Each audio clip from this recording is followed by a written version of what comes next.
आज हम लोग डिस्कस करने वाले हैं प्लैंक क्वांटम थ्योरी के बारे में। इसके पहले हम आपको रदरफोर्ड मॉडल के बारे में बता चुके हैं। अगर आप वो वीडियो नहीं देखे हैं तो प्लेलिस्ट में जाके उसको देख सकते हैं।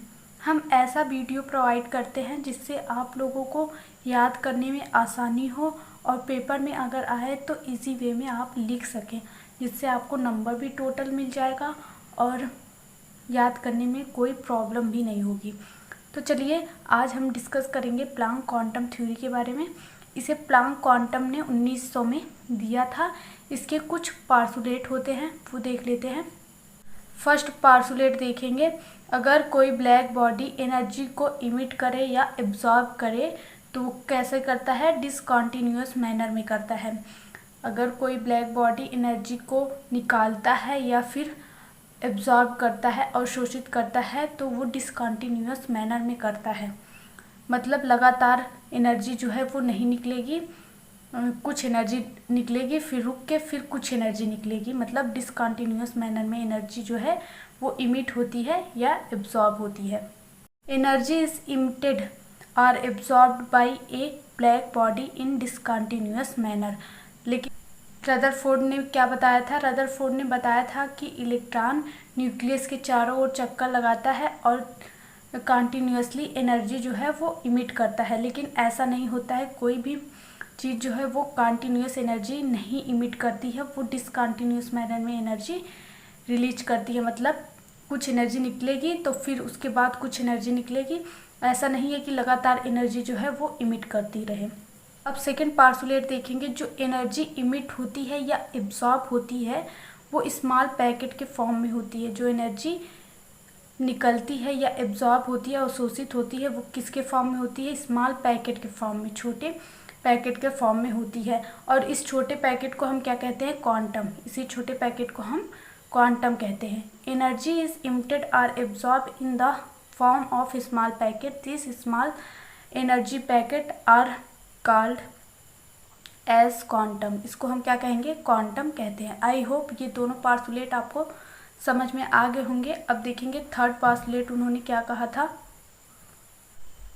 The quantum of visible light. Visible light के क्वांटम को हम क्या कहते हैं? फोटॉन। विजिबल लाइट के क्वांटम को हम क्या कहते हैं? फोटॉन कहते हैं। जो लाइट हमको दिखाई देगी उसी को हम क्या कहेंगे? फोटॉन कहेंगे। जैसे अगर हम बल्ब को ऑन करते हैं तो प्रकाश होता है, वो हमको दिखाई देता है। सन जो है वो निकलेगा तो प्रकाश देता है, वो हमको दिखाई देता है, तो वो विजिबल लाइट में आता है, तो उसको हम फोटॉन कह सकते हैं। लेकिन हमारी बॉडी अगर हीट है, मतलब गर्म है और उसमें से एनर्जी निकल रही है तो उस एनर्जी को हम नहीं देख सकते हैं, और उसे अगर हम नहीं देख सकते हैं तो उसको हम फोटॉन नहीं कह सकते, उसको केवल हम क्या कहेंगे? क्वांटम कहेंगे।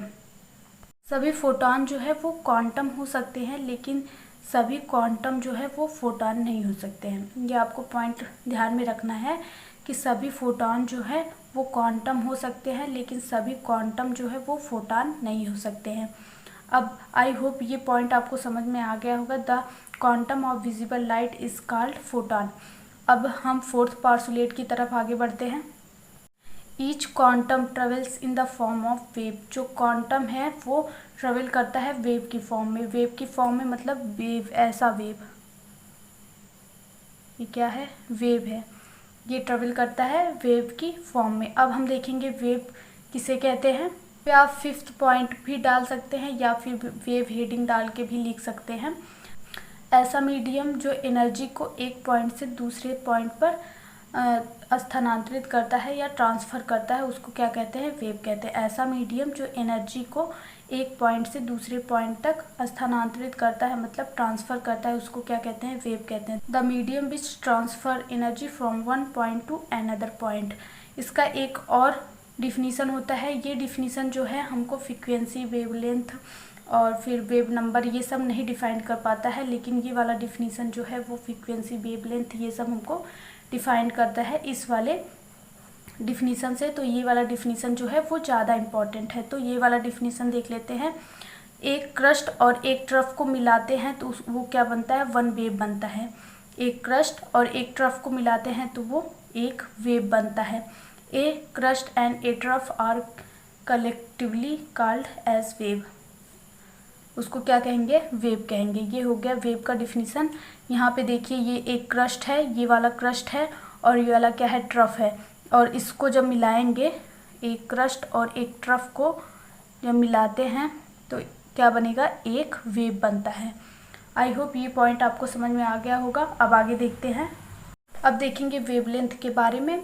दो सक्सेसिव क्रस्ट या ट्रफ के बीच की जो दूरी होती है उसी को क्या कहेंगे, हम वेवलेंथ कहते हैं। दो सक्सेसिव क्रस्ट या ट्रफ के बीच की जो दूरी होती है उसको क्या कहते हैं, वेवलेंथ कहते हैं। और इसको हम किससे डिनोट करते हैं, लैम्डा से। आप समझ लीजिए, यहाँ पे आपको समझा देते हैं हम।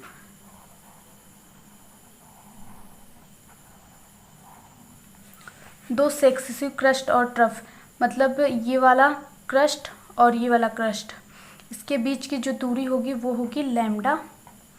और ये वाला ट्रफ और ये वाला ट्रफ, इसके बीच की जो दूरी होगी वो होगी लैम्डा। इसको क्या कहेंगे, वेवलेंथ कहेंगे। अब मान लीजिए आप, सक्सेसिव का मतलब होता है कि लगातार, क्रमिक। ऐसा नहीं है कि ये वाला क्रस्ट ले लिए आप और ये वाला क्रस्ट ले लिए, इसके बीच की दूरी आप लैम्डा निकाल रहे हैं, ऐसा नहीं है। दो सक्सेसिव मतलब एक के बाद जो दूसरा आ रहा है उसी को कहेंगे सक्सेसिव, और उसके बीच की जो दूरी होती है उसको क्या कहेंगे हम, लैम्डा। अब इसका यूनिट देख लेते हैं। वेवलेंथ की यूनिट क्या होती है, metre, centimetre, micrometre, nanometre, angstrom, picometre. यहाँ पे देखिए जो सबसे बड़ा वेवलेंथ होगा तो उसका होगा मीटर, उससे छोटा सेंटीमीटर, उससे भी छोटा माइक्रोमीटर, उससे छोटा अगर होगा वेव तो उसका होगा नैनोमीटर, फिर उससे छोटा होगा तो एंगस्ट्रॉम। मतलब ये छोटा होता है तो सबसे छोटा होगा तो होगा पिकोमीटर। अब देखते हैं फ्रीक्वेंसी को कैसे डिफाइन करेंगे। एक पॉइंट से एक सेकेंड में जितने नंबर ऑफ वेव जो हैं वो गुजरते हैं या पास होते हैं उसी को हम क्या कहेंगे, फ्रीक्वेंसी। एक पॉइंट से एक सेकेंड में जितने नंबर ऑफ वेव जो हैं वो गुजरते हैं उसी को हम क्या कहेंगे, फ्रीक्वेंसी कहेंगे। और फ्रीक्वेंसी को हम एफ या म्यू से डिनोट करते हैं। एफ में हम फिजिक्स में एफ से डिनोट करते हैं और म्यू जो है वो केमिस्ट्री में डिनोट किया जाता है। The number of wave passing through the A point in 1 second is called frequency. It is denoted by F R mu. और ये जो फ्रीक्वेंसी होती है वो इन्वर्सली प्रोपोर्शनल होती है वेवलेंथ के। Frequency is inversely proportional to wavelength, मतलब अगर फ्रीक्वेंसी बढ़ेगी तो वेवलेंथ घटेगा और अगर वेवलेंथ बढ़ेगा तो फ्रीक्वेंसी जो है वो घट जाएगी। ये एक दूसरे के क्या होते हैं, इन्वर्सली प्रोपोर्शनल होते हैं। यहाँ पे देखिए फ्रीक्वेंसी जो है वो म्यू से डिनोट किया जाता है, तो यहाँ पे देखिए म्यू जो है वो इन्वर्सली प्रोपोर्शनल है लैम्डा के। अब ये प्रोपोर्शनलिटी को हटाने के लिए यहाँ पे कोई कांस्टेंट चाहिए होगा, तो यहाँ पे सी जो है वो कांस्टेंट के रूप में लेते हैं और लैम्डा जो है वो वैसे लिख देते हैं। तो क्या होगा, म्यू इक्वल टू हो गया सी अपॉन लैम्डा। ये आपको इक्वेशन फर्स्ट याद कर लेना है, यहाँ पे ध्यान में रखना है। अब इसका यूनिट देखेंगे। यूनिट इसका होता है सेकेंड इनवर्स और हर्ज होता है। एसआई में इसका हर्ज होता है और ये होता है सेकेंड इनवर्स। अब देखेंगे वेव नंबर। वेव नंबर की डिफिनीशन देखेंगे। किसी भी यूनिट लेंथ से जितने नंबर ऑफ वेव जो हैं वो पास होंगे उसी को हम क्या कहेंगे, वेव नंबर कहेंगे। वेव नंबर किसे कहेंगे, किसी भी यूनिट लेंथ से जितने नंबर ऑफ वेव जो हैं वो पास होंगे उसी को हम क्या कहेंगे, वेव नंबर कहेंगे। हैं। मान लीजिए ये लेंथ आप ले रहे हैं, इस लेंथ में हमको देखना है कितने नंबर ऑफ वेव्स हैं। तो एक मिनट,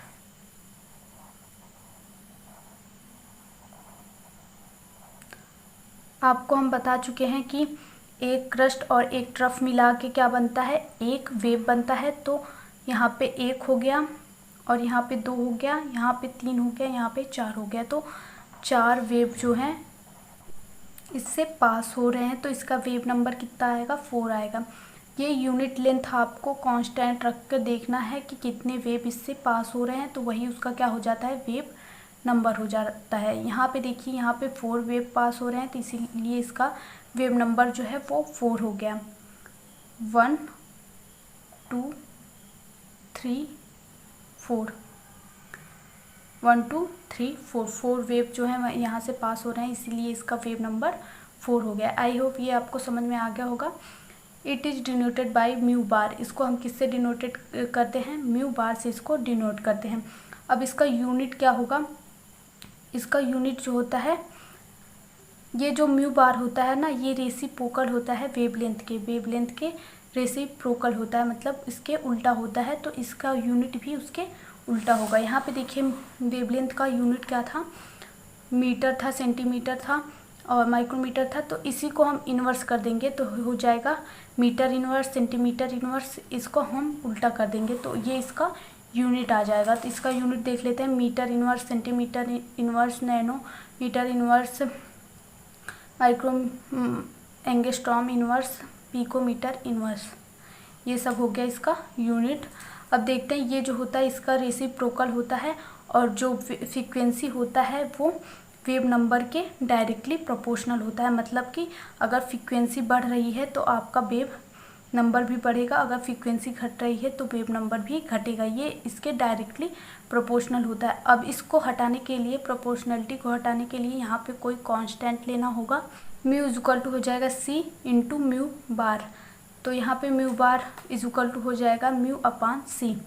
ये हो गया आपका इक्वेशन सेकेंड। अब हमको क्या करना है? अब हमको एनर्जी को देखना है। एनर्जी जो होता है वो किसके प्रोपोर्शनल होता है?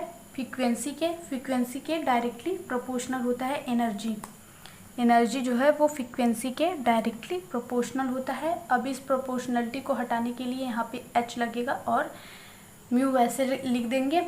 आपको पता है कि म्यू इज इक्वल टू होगा सी म्यू बार। यहाँ आपको आगे पता होगा, हम दिखाए हैं। यहाँ पे देखिए म्यू इज इक्वल टू होगा सी इंटू म्यू बार। तो ये वाला पॉइंट यहाँ पे रख देंगे हम, ये आपको पता होगा। तो यहाँ पे म्यू इज इक्वल टू रख देंगे सी इंटू म्यू बार। तो ये हो जाएगा E is equal to H C mu bar. ये हो गया इक्वेशन 4। इसको भी हम क्या कहेंगे? प्लांक क्वांटम इक्वेशन इसको भी कहते हैं और इसको भी प्लांक क्वांटम इक्वेशन कहते हैं। अब इसको हम एक प्रकार से और लिख सकते हैं, क्योंकि म्यू बार जो होता है वो किसके इक्वल होता है? 1 अपान लैम्डा के इक्वल होता है।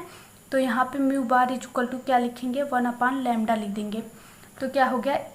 Delta E is equal to H C upon lambda. ये हो गया इक्वेशन 5। इसको हम क्या कहेंगे? इसको भी हम कहेंगे प्लांक क्वांटम इक्वेशन कहेंगे। आपको केवल ये देखना है कि कौन सा किसके डायरेक्टली या इन्वर्सली प्रोपोर्शनल है, ये आपको ध्यान में रखना होगा। और वैसे आपको सब पता चल जाएगा, खाली ये आपको ध्यान में रखना होगा कि कौन सा किसके डायरेक्टली या इन्वर्सली प्रोपोर्शनल है। आई होप ये वीडियो आपको अच्छी लगी हो। वीडियो अच्छी लगी हो तो लाइक करिए, चैनल पर नए हैं तो चैनल को सब्सक्राइब कर लीजिए। Thank you for watching this video. अगर आप स्क्रीनशॉट लेना चाहते हैं तो ले सकते हैं।